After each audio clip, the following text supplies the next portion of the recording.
Good morning, everyone. It's my great pleasure to welcome you to Sunday morning at Mountain Vista Unitarian Universalist Congregation.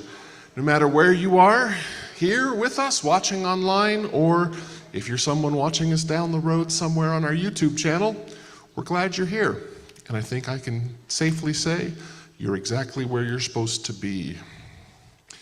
I always take a second and double check. Oop, forgot to mute mine this morning. Double check yours. And once again, we're just so glad you're here.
Thank you, Chris.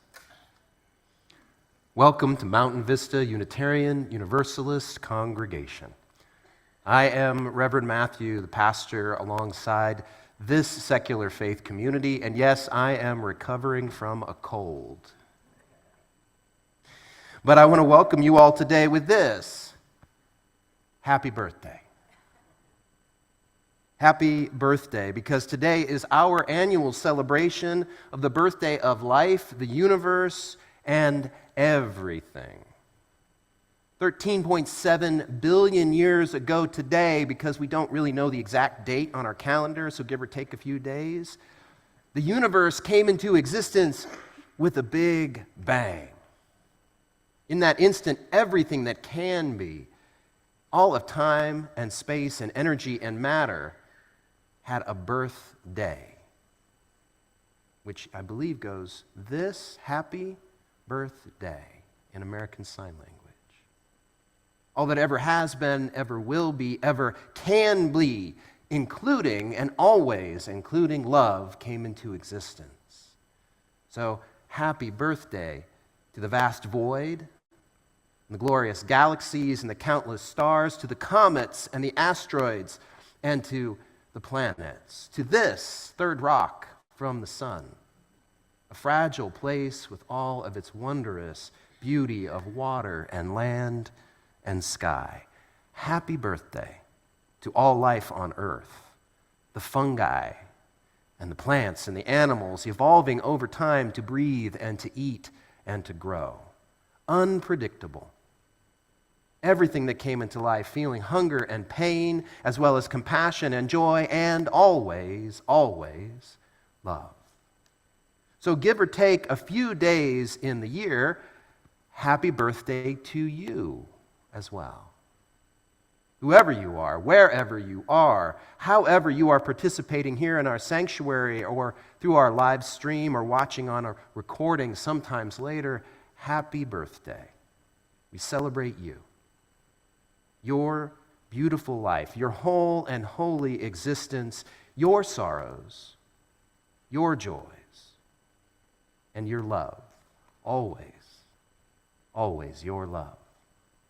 So I invite you to join me in wishing one another, along with everything and anything, happy birthday. And you can do this by turning to your closest camera. If you're at home, you can do it by just turning on your camera. And in American Sign Language, no, we're not just going to wave. We're going to do the American Sign Language. You have a hand, palm facing towards you, and you scoop twice, and then you tap your chin and your chest. Happy birthday. And do it to each other. You can see one another. Wish each other happy birthday. Happy birthday. Happy birthday to all you at home. Now, throughout the day, I see it. You guys are crossing way over here. Nicely done. Now, the hosts of our birthday party today, who make their time and their talent available to us this Sunday, are many. Welcoming you as you arrived are Jill and Steve. Making it possible for you to hear and to see are Alex and Magnus and Lee and Dan. Thanks, Dan, I can see you. And Bob. Our director of music and our pianist is Chris, and our song leader is Joel, because they bring alive our celebration. Miss Stacy's with the kids, as well as some other folks who are volunteering their service. And today, Maria is joining me to help lead this birthday service. I want to thank all of you. Our birthday celebration is possible, and it's stronger because we celebrate it together. Now, today is also our bi-monthly potluck. It falls on third Sundays. And we continued our celebration then after the service with food that many of you have brought, including apple pies, and I'll tell you why in just a second. We've just recently restarted these beloved community events, so some of you might be a little bit behind and not brought something today. We don't care. We want you to stay. We want you to join us and break bread and celebrate with us today. A special thanks to the Caring Circle, which is lending a hand with this potluck so that you will stay and enjoy our community. And those apple pies, well, that is an obscure reference to Carl Sagan's words from his show, Cosmos. He once said, if you want to make an apple pie from scratch, you first have to invent the universe. And so apple pie is just our way to taste the universe on this special day as we celebrate its birthday. So let us begin our celebration of the birth of the universe and of love, always of love. It is good to be together. Let us worship.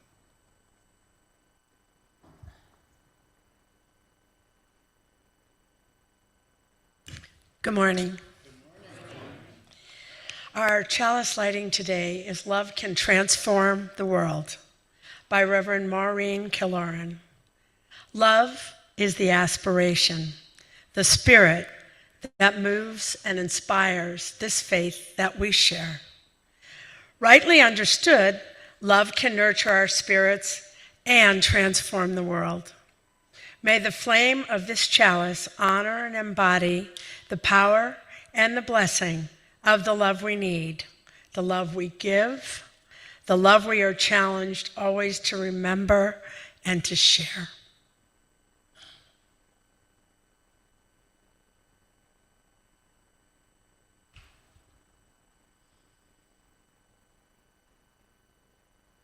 Every Sunday, we take 2 collections just outside our sanctuary doors.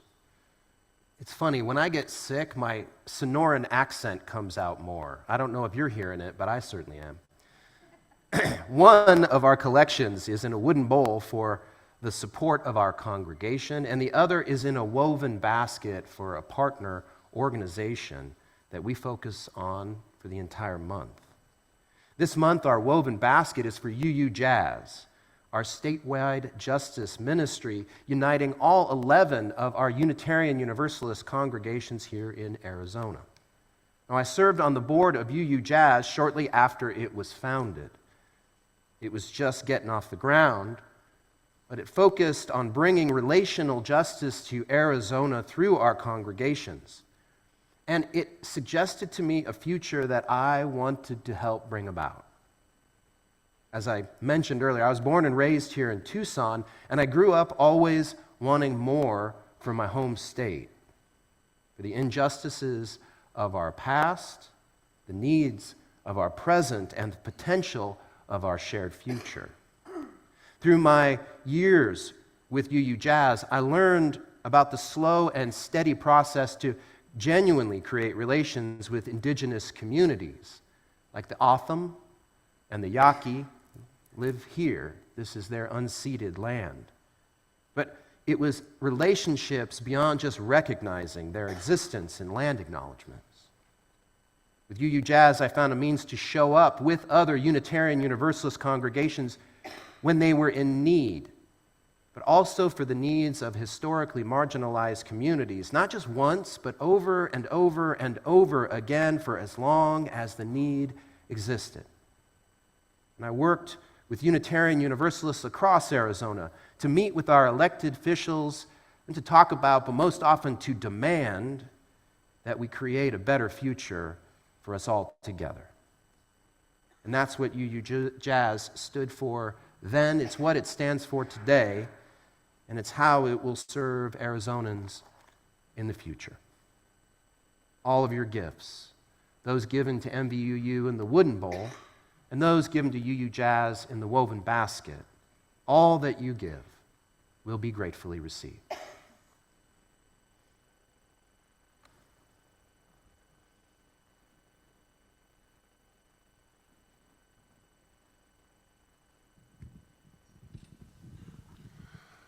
I can talk about this, but I believe, Reverend Matthew, you were helping introduce this next piece as well.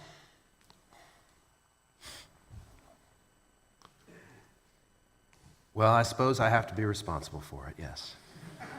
You don't have to be, but it helps, because you're the one with the script. We will be singing Happy Birthday 3 times. The words will be up on the screen. I did put up who sang it. You have taught me this, and the 2 sisters originally wrote this. Patty and Mildred Hill, they wrote a thing called Good Morning to You that somewhere along the line we're not entirely sure transmogrified into Happy Birthday to You. And you all know it. It's actually the most popular song in English on the planet. I believe so, the most sung one. So let's all stand as you're willing and able. Join your voices together and follow along with what's on the screen.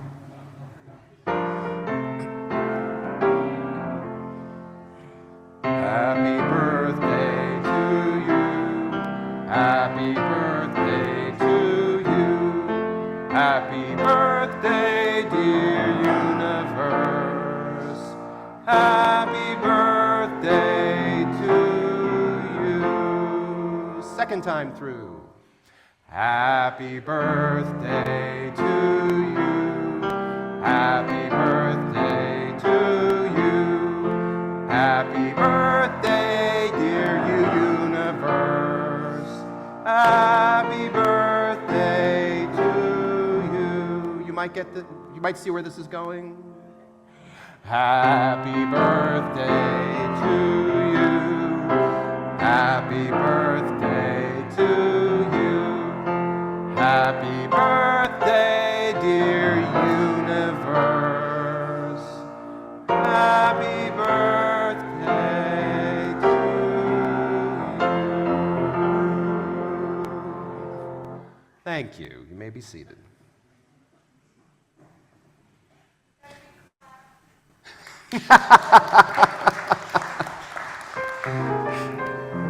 Yeah, and many more. Yeah. I invite you now to a time of contemplation, of considering and pondering the first 3 minutes. Not the first 3 minutes of the service, those are gone. You're not getting those back. And not the first 3 minutes of your own birth, as precious and vital as those moments are, they are intimate, bonding, and family moments. I invite you instead to contemplate the first 3 minutes after the birth of the universe itself. Science, math, and physics calculate these first moments, but we have to use our imagination, as the birth of the universe is utterly outside any human experience. You see, once, some 13.7 billion years ago, there was nothing. There was no existence, no time, no space, no energy, no matter, nothing. Please start the clock.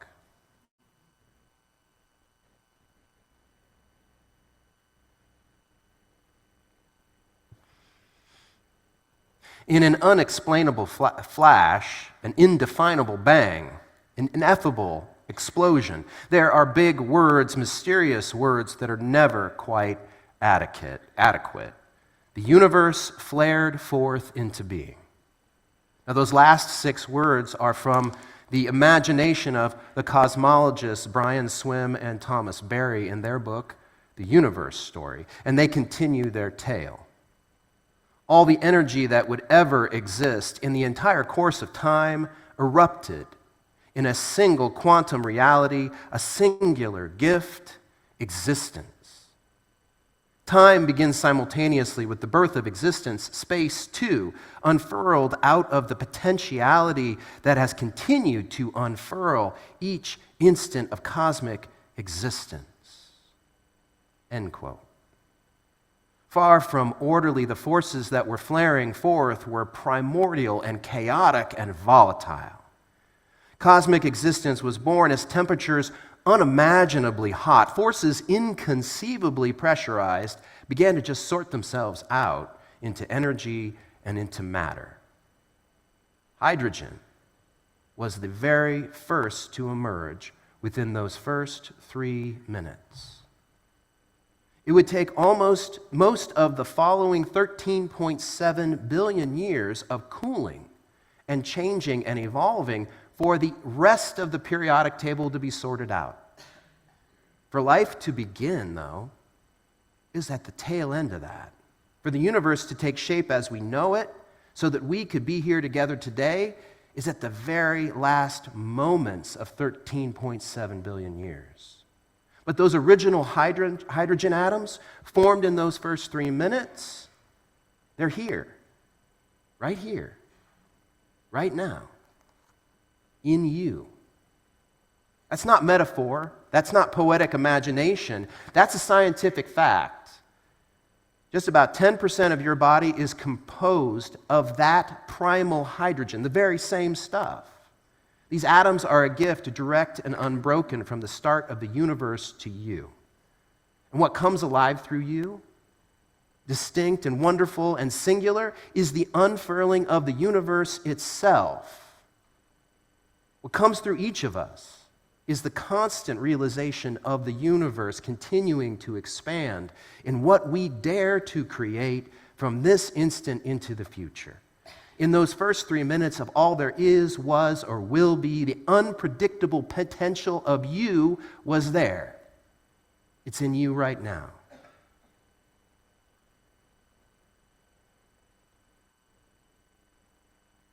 So happy birthday to love. Happy birthday to love. Happy birthday, my dear beloveds. Happy birthday to love, because that's what comes through you.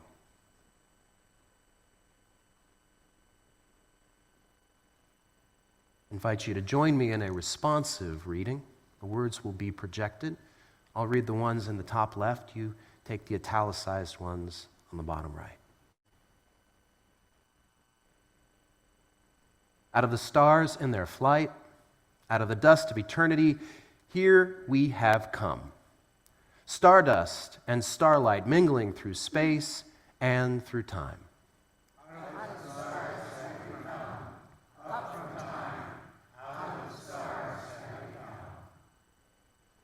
Time out of time, before time, in the vastness of space.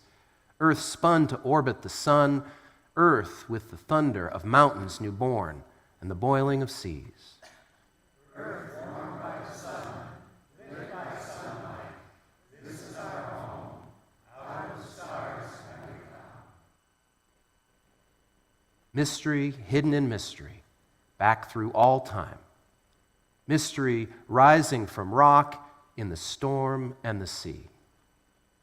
Out of the stars, rising from rocks in the sea, kindled by sunlight on earth, rose life. Ponder this thing in your heart. Ponder with awe. Out of the sea to the land, out of the shallows came plants. Out of the sea to the land, out from darkness to light, rising to walk and to fly, out of the sea tremble life. Ponder this thing in your heart. Life up from the sea, eyes to behold, throats to sing, bodies to love. Life from the sea, warmed by the sun, washed by the rain, life from within, giving birth, rose to love.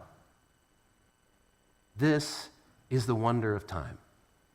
This is the marvel of space. Out of the stars swung the earth, life upon the earth rose to love. This is the marvel of life, rising to see and to know. Out of your heart, cry wonder, celebrate happy love. Thank you.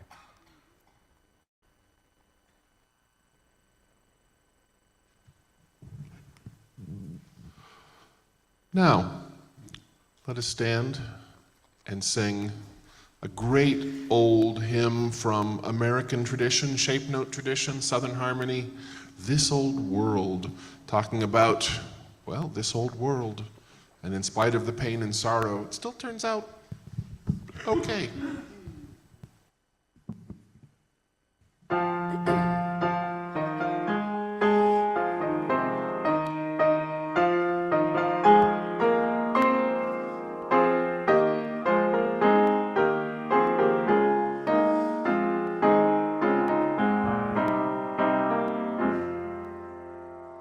This old world is full of sorrow, full of sickness, weak and sore.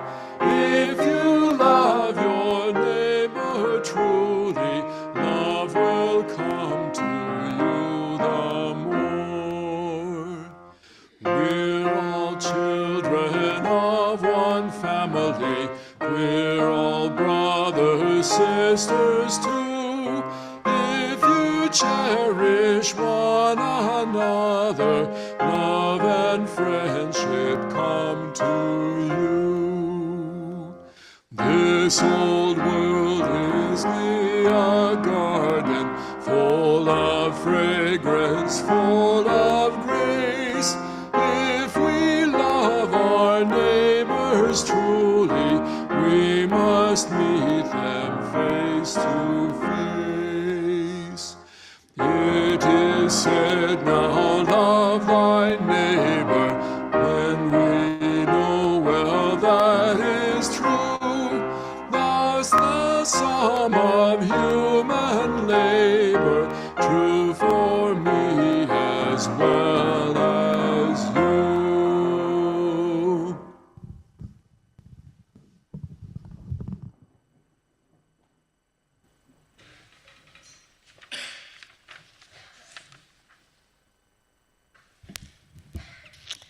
The Story for All, an excerpt from Beloved by Toni Morrison. When warm weather came, baby Suggs, Holy, followed by every black man, woman, and child who could make it through, and took her heart to the clearing, a wide open place cut deep in the woods, nobody knew for what, at the end of a path known only to deer and whoever cleared the land in the first place.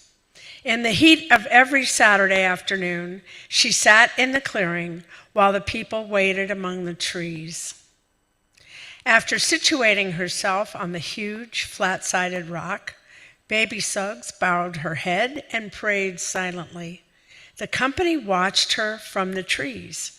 They knew she was ready when she put her stick down. Then she shouted, "Let the children come!" And they ran from the trees toward her. "Let your mothers hear you laugh," she told them, and the woods rang. The adults looked on and could not help smiling. Then, "Let the grown men come," she shouted. They stepped out one by one from among the ringing trees. "Let your wives and your children see you dance," she told them, and the ground life shuddered under their feet. Finally, she called the women to her. "Cry," she told them, "for the living and the dead. Just cry." And without covering their eyes, the women let loose. It started that way, laughing children, dancing men, crying women, and then it got all mixed up. Women stopped crying and danced. Men sat down and cried. Children danced. Women laughed. Children cried, until exhausted and riven, all and each lay about the clearing, damp and gasping for breath. In the silence that followed, baby Suggs, Holy, offered up to them her great big heart. She did not tell them to clean up their lives or to go and sin no more. She did not tell them they were the blessed of the earth, its inheriting meek, or its glory-bound pure. She told them that the only grace they could have was the grace they could imagine, that if they could not see it, they would not have it. "Here," she said, "in this here place, we flesh that weeps, laughs, flesh that dances on bare feet in grass. Love it hard. Yonder, they do not love your flesh. They despise it. They don't love your eyes. They just as soon pick them out. No more do they love the skin on your back. Yonder, they flay it. And oh, my people, they do not love your hands. Those they only use, tie, bind, chop off, and leave empty. Love your hands, love them, raise them up and kiss them. Touch others with them, pat them together, stroke them on your face, because they don't love that either. You gotta love it, you. And all your inside parts that they just as soon slop for hogs. You gotta love them, the dark, dark liver, love it. And the beat and beating heart, love that too. More than the eyes or feet. More than the lungs that have yet to draw free air. More than your life-holding womb and your life-giving private parts. Hear me now, love your heart, for this is the prize. Saying no more, she stood up then and danced with her twisted hip the rest of what her heart had to say, while the others opened their mouths and gave her the music. Long notes held until the four-part harmony was perfect enough for their deeply loved flesh.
We gather here on Sundays in a space made sacred by our presence to one another. We come with so much occurring in the world and in our country and in our own lives. And we come to be a caring community of secular facts and faith-based truths, to rise together in love, always in love. We celebrate and we lament together, celebrating our joys and lamenting our sorrows.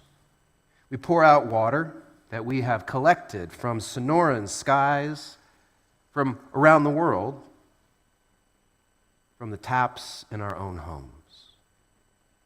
This is our caring community. And into this we drop stones for joys that are here among us. When you've invited us to, we sometimes name those, but in other times we just hold those joys unnamed, but real here among us. And all too often we hold them silently, but there is another way for us to hold joy. laughter. Laugh for the joy in your hearts.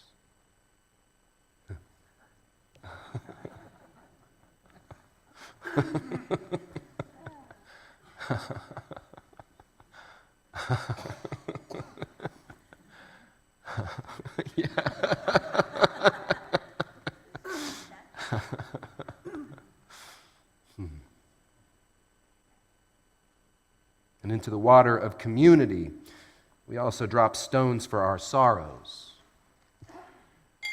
These two we name when there's a request, but we add stones in silence for all that is not spoken, the sorrows for our world and for our country, for our lives. We often hold those sorrows in silence. But there are times when we can't be silent, when we must boldly lament our sorrows. Lamentations, though, don't need words.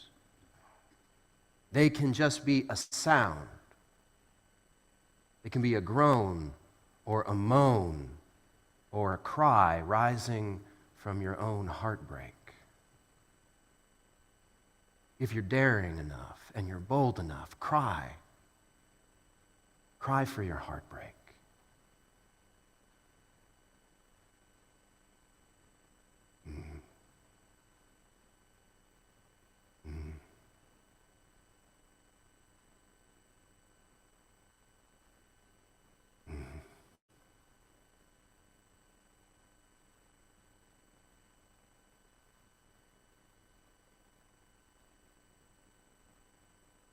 If you listen, you hear the hearts around you. And when we listen, we are a caring community. Leading us in this is our pastoral care committee, because it's hard times right now. And we need one another. This team of people, and Michelle is one of them, they give of their talent and their time and their love, always their love, to our congregation so that you know you are not alone.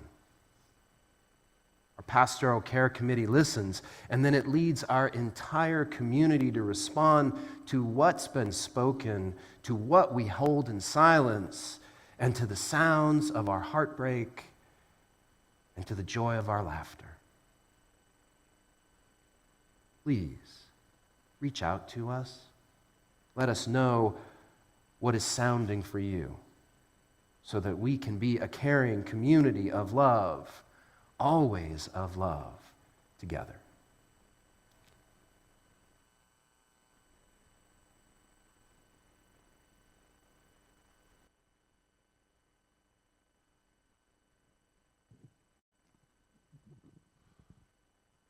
Beautiful song, number 95 in our gray hymnal, also from the African American tradition. There is more love somewhere. And won't you please rise as you are able and see fit and sing with us? Feel free to bend it.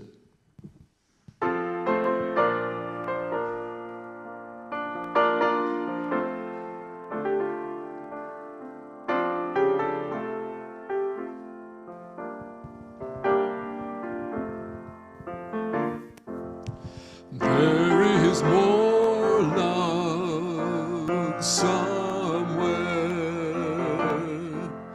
There is more love somewhere. I'm gonna keep on till I find it. There is more love somewhere. There is more hope somewhere.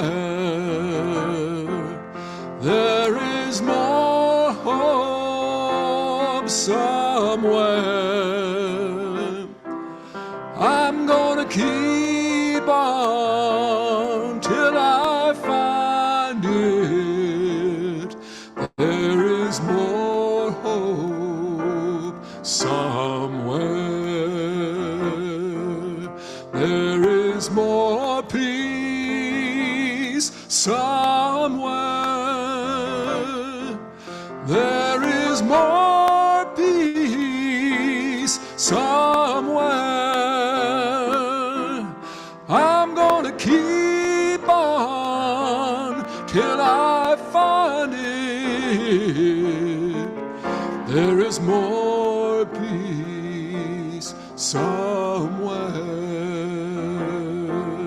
There is more joy somewhere. There is more joy somewhere.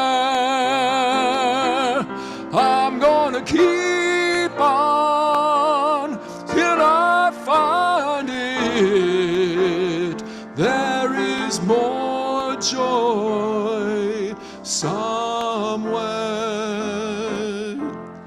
There is more love somewhere.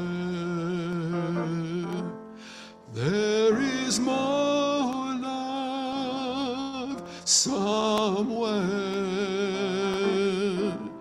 I'm gonna keep on till I find it. There is more love somewhere.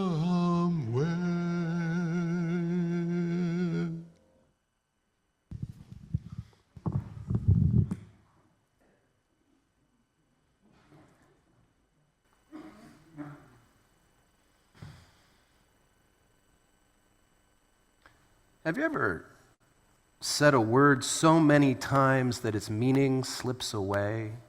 Ever done one of those things? My favorite word in the English language is spoon. I just love the way that it kind of begins in my gut and then hisses out at the start and rolls around my mouth, and out comes spoon, spoon, spoon, spoon, spoon. It turns out that repeatedly speaking a word can begin to separate that word from its meaning. Spoon, spoon, spoon, spoon, spoon. Spoon can temporarily become just embodied sounds and no longer what the Merriam-Webster dictionary describes it as, an eating or cooking implement consisting of a small, shallow bowl with a relatively long handle. This. Spoon, spoon, spoon, spoon, spoon. It's not that I forget what this is or how to use this shallow, bold utensil. It's just that the word spoon has briefly become an empty sound devoid of its meaning. It's actually a psychological phenomenon called semantic satiation. And it works like this. There is a part of our brains which guides our bodies to say a word. And that's separate from the other part that holds the meaning, and the two are connected by a path of neurons. Repeating a word over and over and over and over again, it wears out the neurons, and the path temporarily stops flowing. Simply put, when we overuse them, words can become meaningless. Words can come to mean nothing. Now, in our country today, this is a joke. I mean, you're supposed to follow along. There's a lot being said, and something quite similar, but not quite the same as semantic satiation is happening. You see, people in the Trump administration are saying words over and over and over again, but giving them nonsense and meaningless definitions. This week, I heard the word democracy being used over and over and over again to be defined as without government officials. Well, that's not at all what a democracy is. Yet by saying this over and over and over again, democracy can stop meaning what it actually is, which is government in which the supreme power is held by the people and used by them to directly or indirectly through representation, as defined by Merriam-Webster's dictionary. I have no illusion that this is an accident. It's an intentional and overt attempt to overwhelm us with nonsense, to stop the flow of actual meaning, and to replace it with meanings that suit their needs. George Orwell, in his dystopian novel 1984, called this doublethink. In his grim world, well, war is peace. Freedom is slavery. Ignorance is strength. And that was governmental propaganda to openly attempt to control the way that people think. In that world, there could be a ministry of love that is in charge of the cruel punishments and torture for all who think and act differently. Now, here in this world, if democracy would come to mean without government officials, then you can fire thousands of them and be democratic. As I say, it's not the same thing as semantic satiation. It's more like semantic malnutrition. A few people are feeding us meaninglessness to overwhelm, confuse, and ultimately control us. And of course, that's not what democracy is at all. Democracy. Democracy. Democracy, democracy, democracy. I started that semantic satiation with the word democracy. Yeah, I lost it. It's not that I've forgotten what democracy is, or our American history, our American tragedy. I've not forgotten how it must be diverse and inclusive and equitable to survive and thrive. It's just that word, democracy, democracy, democracy, democracy, has briefly become an empty sound which doesn't hold any meanings. Democracy, democracy. You can all join me if you want. Democracy, democracy, democracy, democracy, democracy. Democracy.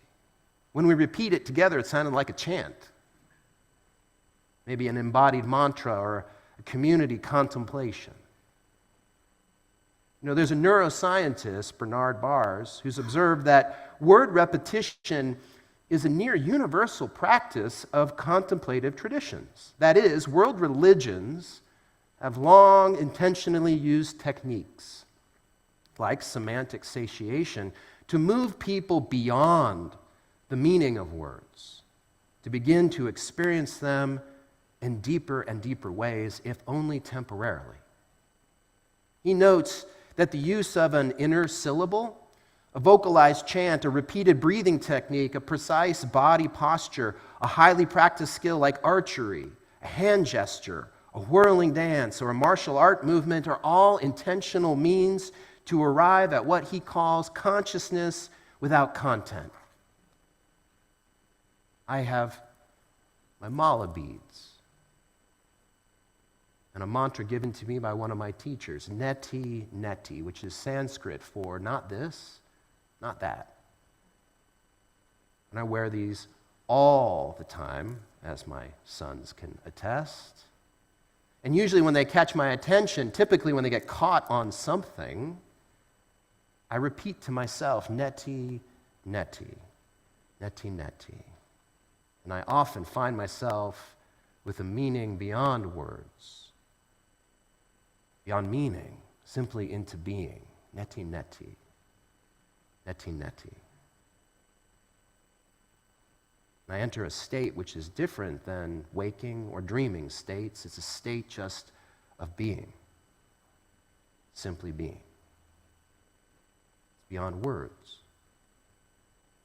But it's embodied. It's whole. In fact, it feels as if it's a little bit one with all that is and was and ever will be. Dr. Barr is quite interested in that state.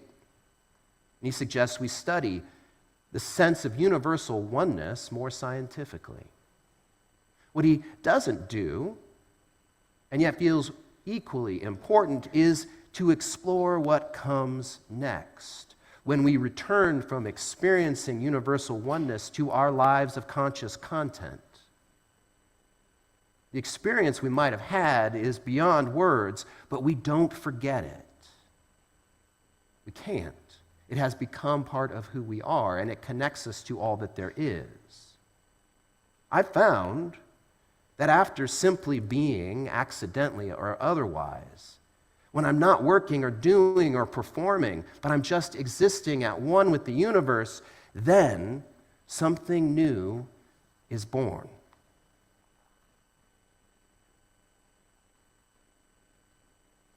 With it being Valentine's Day week, the most overused word in the linguist language was present. Can you guess what it was? Love.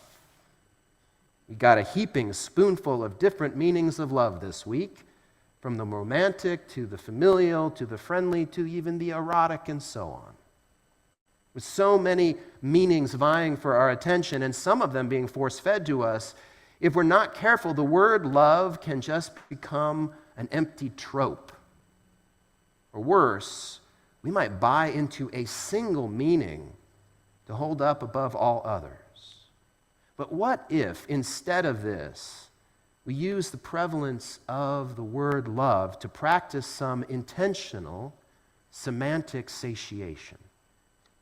What if we chose to use the word love to get beyond all of those meanings and reach for consciousness without content?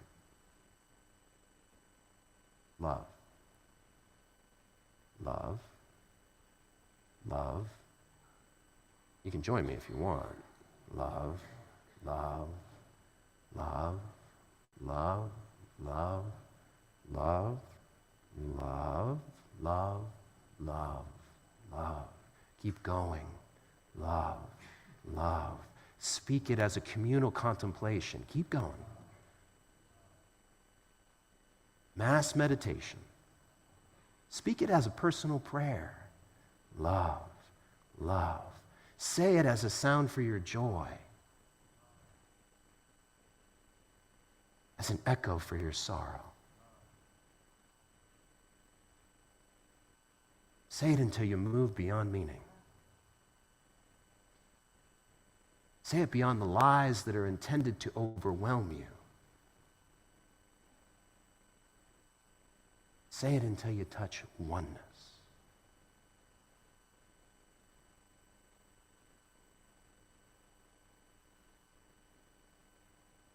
Because this is where the universe was born. In a place beyond words. Because all energy that would ever exist in the entire course of time then erupts as a single quantum reality, a singular gift existence. That existence continued for 13.7 billion years until there was you. Your flesh, your eyes, your skin, your hands, your dark liver, and your beat and beating heart. As Toni Morrison reminds us through the wisdom of baby Suggs, you must love these parts. There are those who do not love you. And whether it's true because you just heard it in a story for the first time, or it's true because it's the experience of your life, or the experience of generations, you gotta love. Because there are others who do not. Those who despise, who hurt and give cruel punishments, and they twist the meanings of a cherished beliefs because they're trying to control you. You gotta love. When the word love becomes meaningless, especially when your neurons fail to make the connection, then you begin to touch a consciousness, a moment of being human. and you don't forget it. You don't forget all that you are and all the wonderful love you've experienced, but you don't forget that oneness that births a new love. You see, all the energy that has ever existed in the entire course of time erupts through you in a singular gift, your love, always your love, through you and your great big heart. And that is the prize. It's a prize they can't have. Oh, they want it, but they can't have it because it's yours. And it is the birth of something new each and every time that you love. The birth of love, unprecedented and unpredictable, arising through you by the power of the universe itself. This is the wonder of time. This is the marvel of space, that out of the stars swung the earth, and life upon earth rose to love. This is the marvel of life, your life, rising to feel and to know, out of your heart cry wonder, and sing that we love. Amen.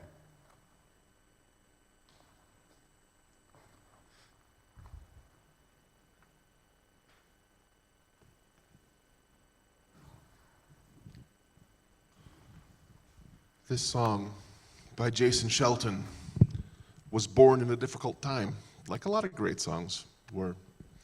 2004, contentious presidential election. Deja vu, I know. I don't know if you remember, a lot of us do, that the big issue in 2004 was marriage equality.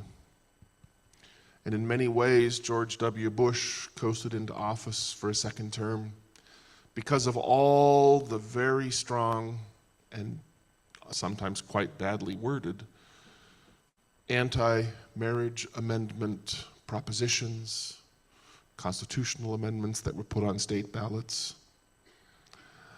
And a small but strong contingent of people rose up and said, no, that's not what we choose. That's not what we want.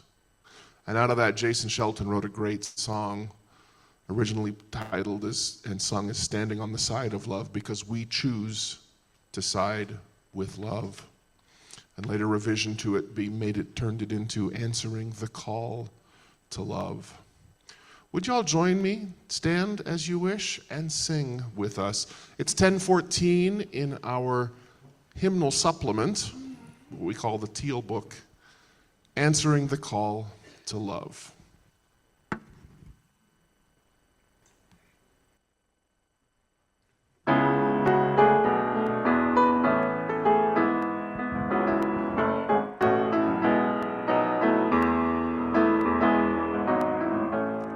The promise of the Spirit,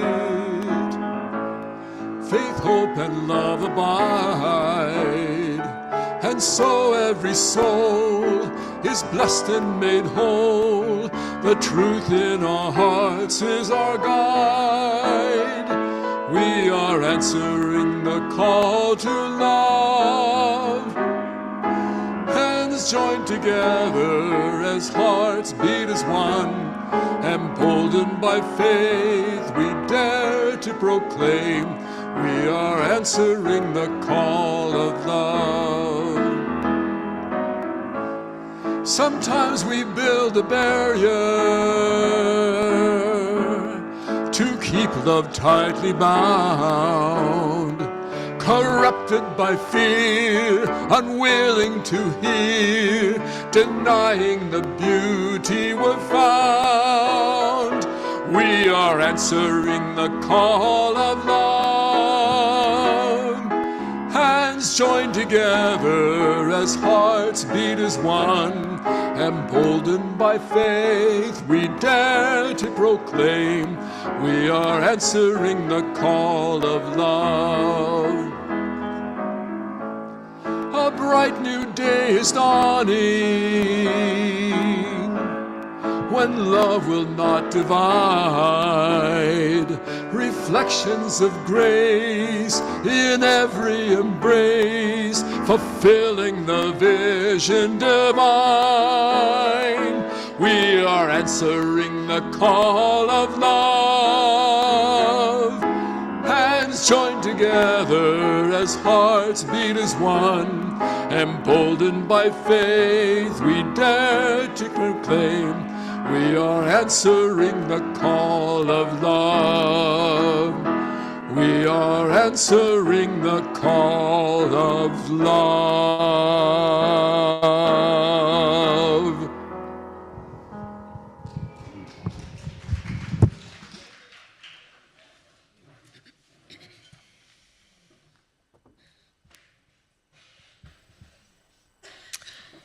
Reverend Matthew has challenged us this church year with the theme, Don't Fear the Future. I know all of us have found that it's easier some days than others. Not because we have no fears, we witness and we deeply feel what is happening right now.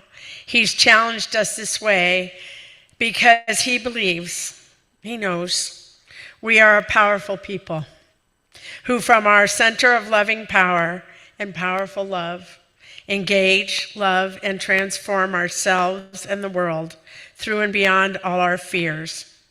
Here at Mountain Vista, we do this in many ways. Let's start with the rummage sale.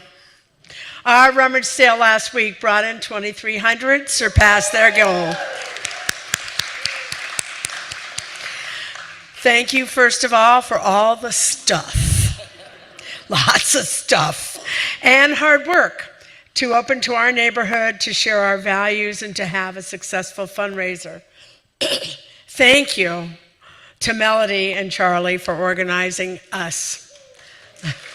They went somewhere. They were just here.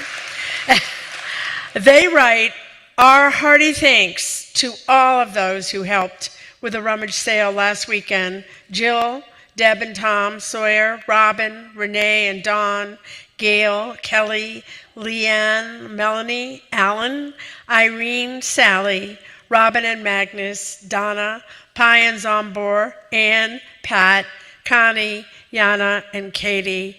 And goodness, if somehow we forgot someone, thank you.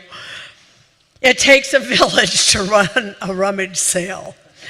It does.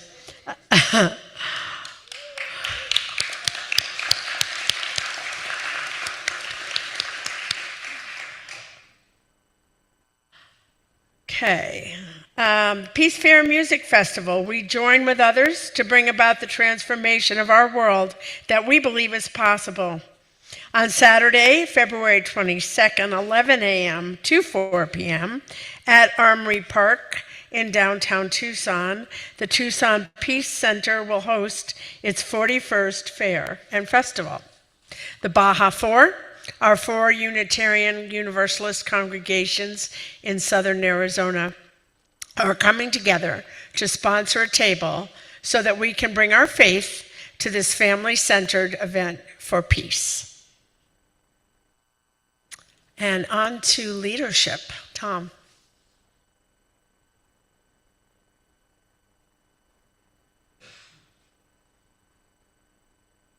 Leadership is how we transform love into action, right?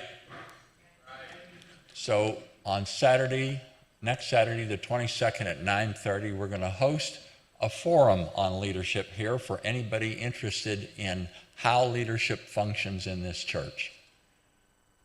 What is the future of this church? How do we make it happen? Well, I believe we make it happen by developing a strong knowledge of how we transform love into action. So join us at 9:30 for a talk about leadership. We'll have a presentation. Various people who have held leadership positions will be speaking about their experience, and we hope you'll come to join us. We'll have snacks and coffee as well.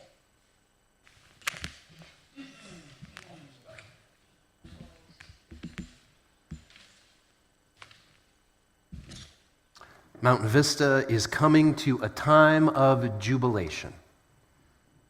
It's a time when we will gather in small groups, when we'll listen to one another as we name what we love about MVUU, when we make a financial commitment to next year's budget, and when we begin to decide what our next big thing will be.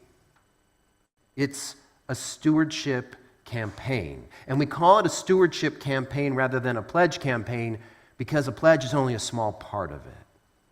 We're gathering to celebrate our congregation. Yes, also to make a pledge, but also to dare to imagine how we can boldly live out our mission to engage, love, and transform. And Debbie and Mary, Alana, and I will be reaching out to you soon with more information, but more specifically, an invitation for you to join in the jubilation of stewardship. When you receive it, please respond right away, because otherwise, we will find you.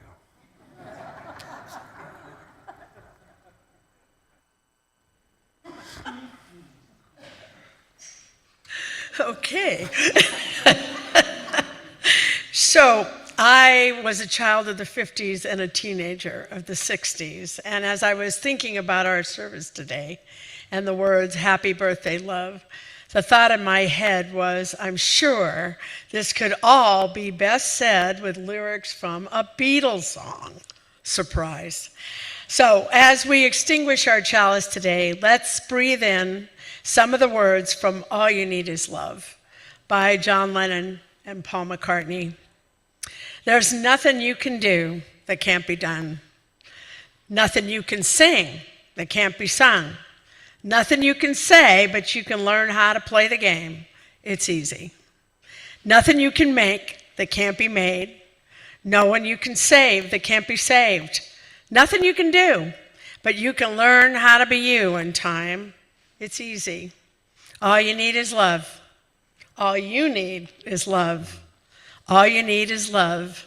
Love. I know some of you are singing in your heads. You can sing out loud. Love is all you need.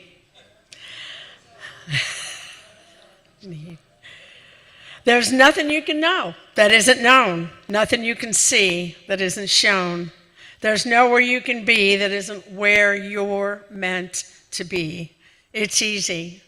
All you need is love. All you need is love. All you need is love. Love. Love is all you need. Let us go and let us just love and love.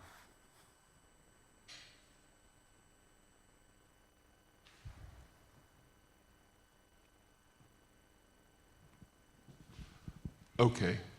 I know a lot of you all resonate with the Beatles. As someone who grew up as a jazz musician, though, I kind of prefer the one from George and Ira Gershwin.